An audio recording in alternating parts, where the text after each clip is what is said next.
Hello guys, welcome to Easy Guitar Tutorial. Ang song na gagawin natin ng guitar tutorial today ay yung song na Randomantic by James Reid. Okay?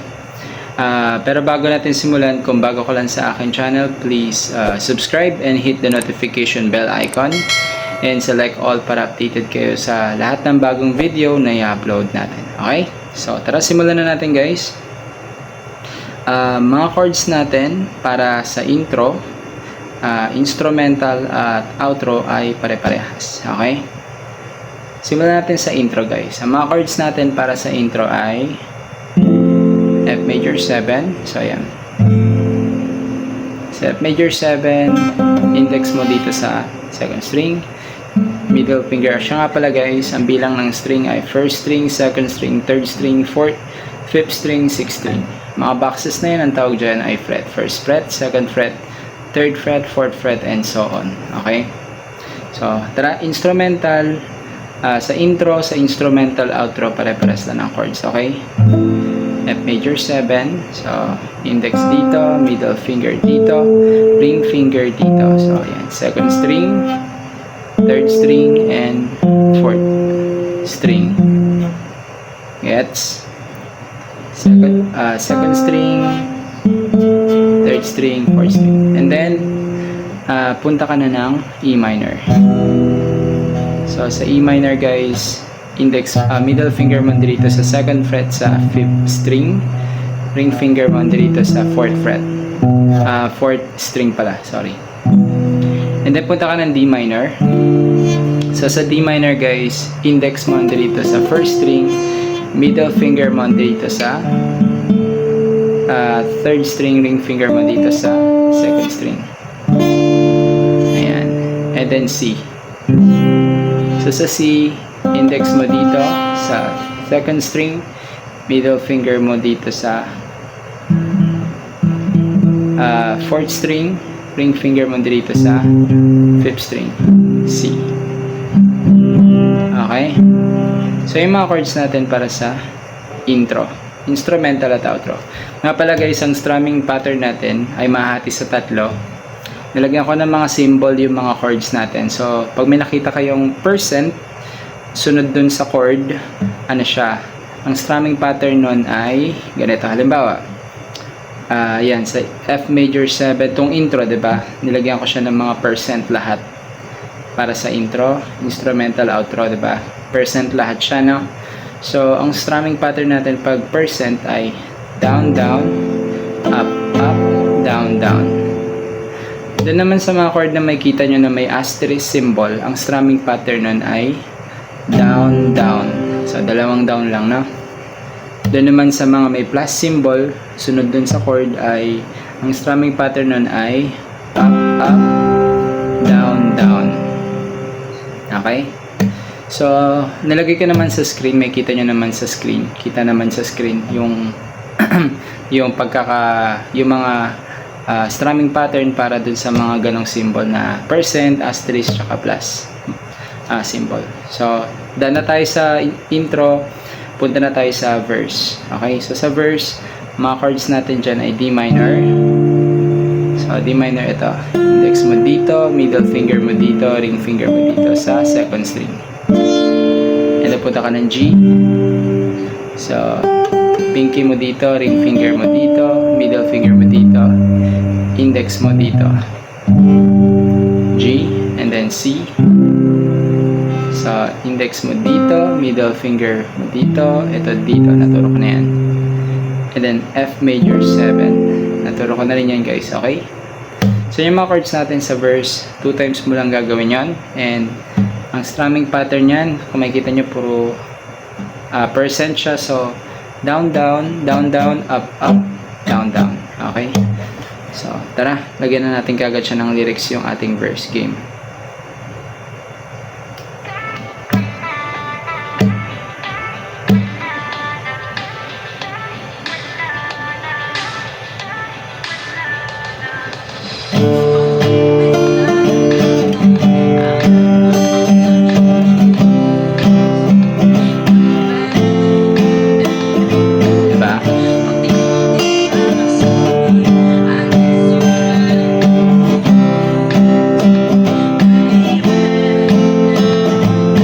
Ups. So, yun yung chords, ayun yung mga chords natin para sa verse, okay?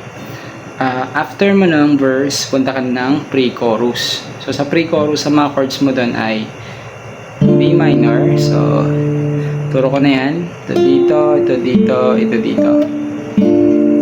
And then, E minor. Turo ko na rin yan. Ito dito, ito dito. And then, punta ka ng F major 7. Naturo ko na yan. So, yun yung chords mo sa F major 7. Tatlong yan. And then, punta ka ng G. Okay, turo ko na rin yan. And then, after mo ng G, pupunta ka na ng, diba, gagawin mo na yung mga chords na yun ng 2 times. Okay?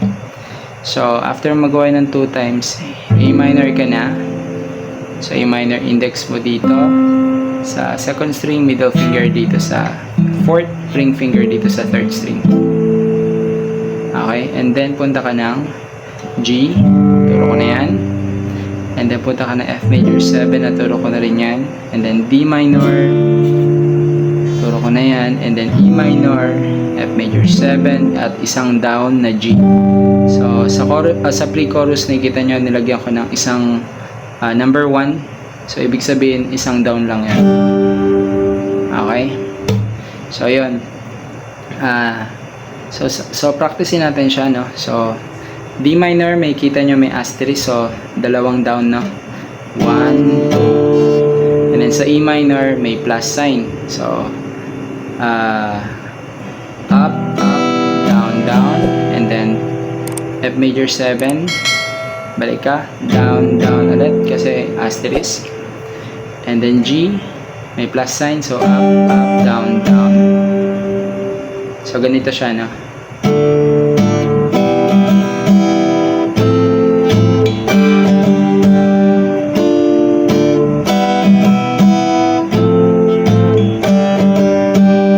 And then, after mo magawa ng 2 times sa pre-chorus, bababa ka na ng A minor.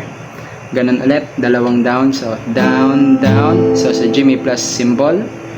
Up, down, down. F major 7 may percent. So, down, down, up, down, down. And then, punta ka ng D minor. Down, down. May asterisk symbol.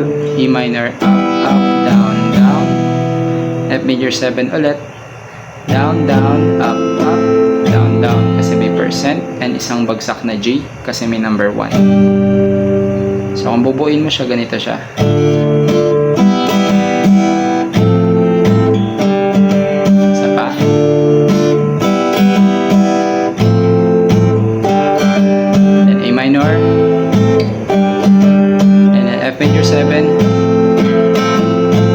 D minor, E minor, F major 7,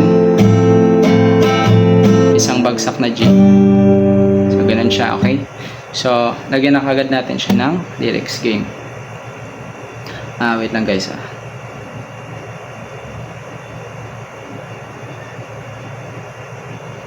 Game.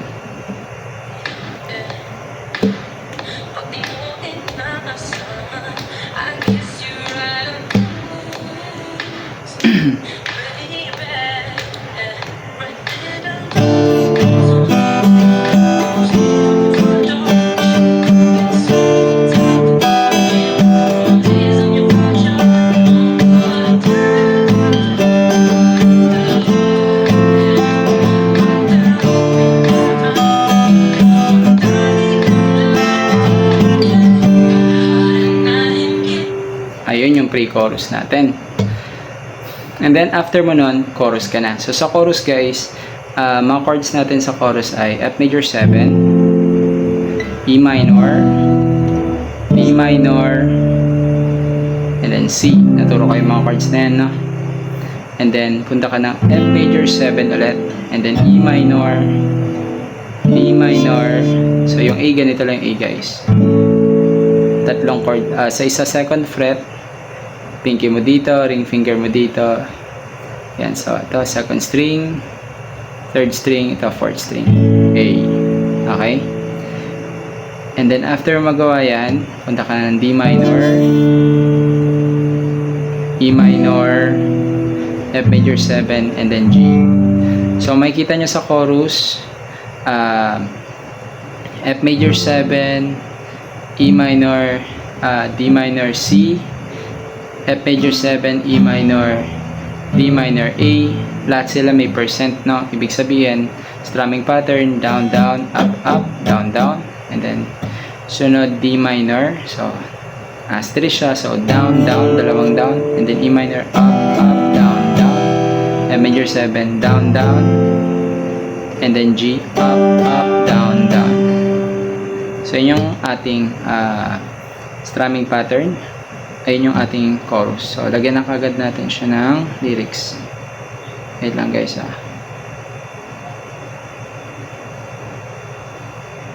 Yan. Game.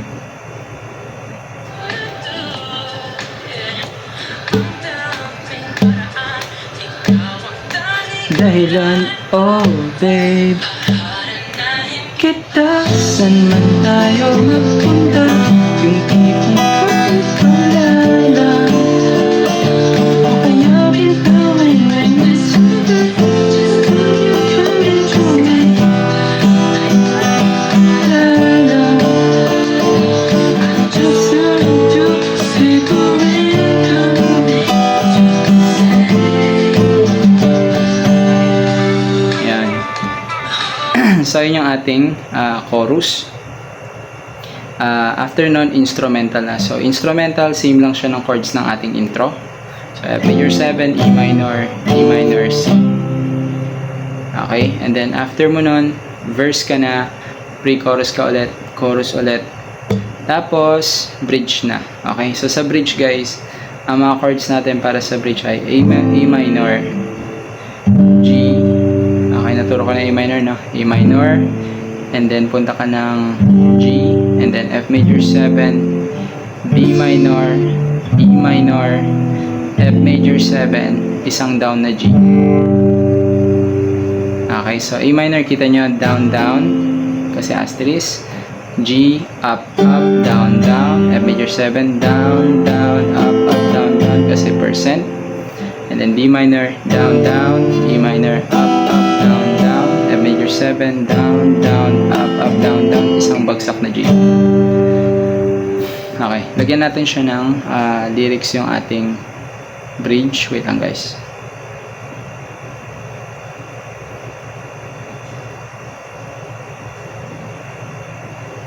Game.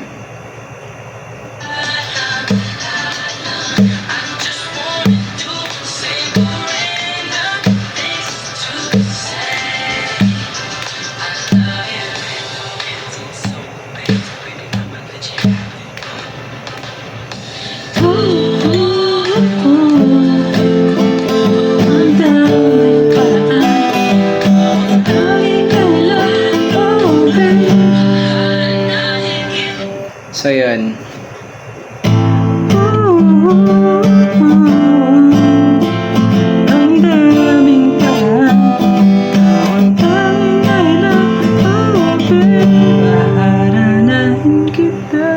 So yun. After mo ng bridge, pupunta ka na ng last chorus. So sa last chorus guys, 2 times mo lang gagawin yung chorus natin. Same chords pa rin naman and strumming pattern. And then after ng last chorus, outro ka na. So kamukha lang yung outro, kamukha lang siya ng chords ng intro at instrumental. Okay? So yun lang guys. Sana nagustuhan nyo tong video tutorial natin for today. And kung nagustuhan nyo, please like and share and comment sa baba kung may gusto kayong gawa natin ng guitar tutorial para magawa natin sa susunod. Kita-kits na lang tayo ulit sa susunod na video. Bye guys!